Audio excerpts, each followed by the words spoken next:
Uy! Kaya akong niligang mo. Oo, pasinin muna. Matay, loko na yung patol eh. Ay, bumukas eh. Kanina damit ko pa to eh. Ano ngayon? Lumapat ko, tayo mo nagawa.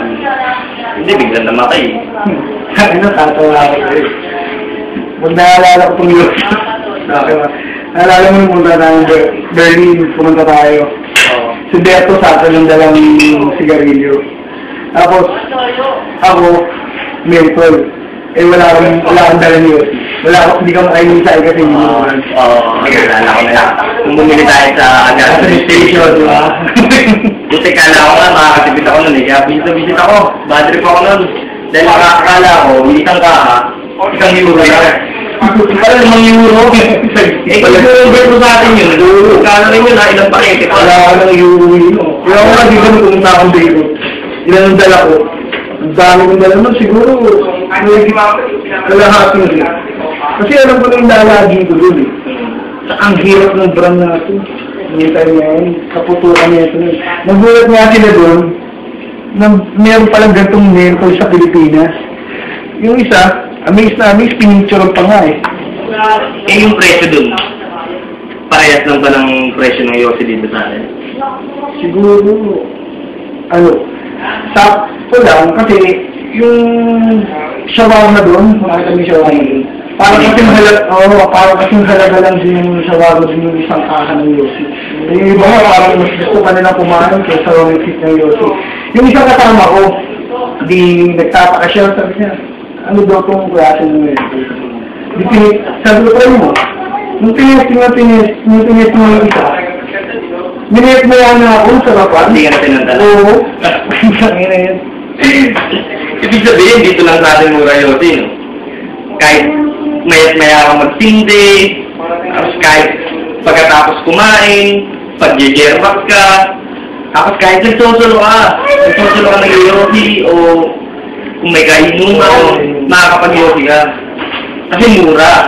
Siguro mura din doon kasi kaya lang natin nasasabing mura doon ay mahal doon kasi ang presyo ng bilihin doon pinagtatrabaho na ganun din ang kinikita nila, hindi nila damal yung taas ng kasi dito sa atin peso ganun get mo yung peso kasi maraming euro involved sa peso siguro yung taas ng presyo, hindi nila dama.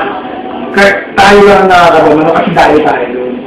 Sabagay. Pero siguro, ikaw, sa tingin mo, kung di lang kaya namamatay dun sa kanila dahil sa Yossi?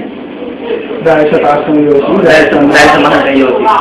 Siguro ko ikaw, vision mo to, kahit na sabihin napakamahal pa niyan, at ikamamatay mo yan, susubakan mo siya. Yung nga isang kasama ko dito. Para siyang, nung matigman nyo na yun, di nyo na ako pinagtangan. Kaya ang ginagawa ko naman, nagtatago ako. Diba? Yun, di na ako ubus yung Yossi ko. Eh, ba't naglalabas pa sila ng mga gantong brand? Na meron pang... Tingnan mo naman. Kita mo, kita mo, may mga promo pa sila para mabenta sila sa tao. Kasi nga, wala nang commercial ang mga sigarilyo. Tingnan mo, kung di nila lalagyan ng ganito, hindi ba sila bebenta pa? Di ba? Kahit di ba bebenta pa rin sila? Sabagay, kasi may promo eh. Makaraket lang eh, di ba? May market lang nila yung brand nila eh, di ba? Yung brand ng Yossi eh. Pero ako, dito pa rin ako, kahit lagyan pa rin na 1,000 itong kalaman. Adik ka na dyan eh.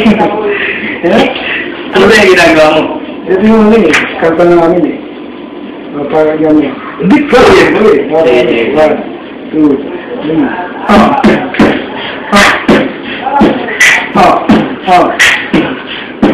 Yossi tayo, sabang nagpagpalipas na ko. Dito di na makakaiwas, bisyo naman, mura sa Pinas. Dito masabay sa presyo ng bigas.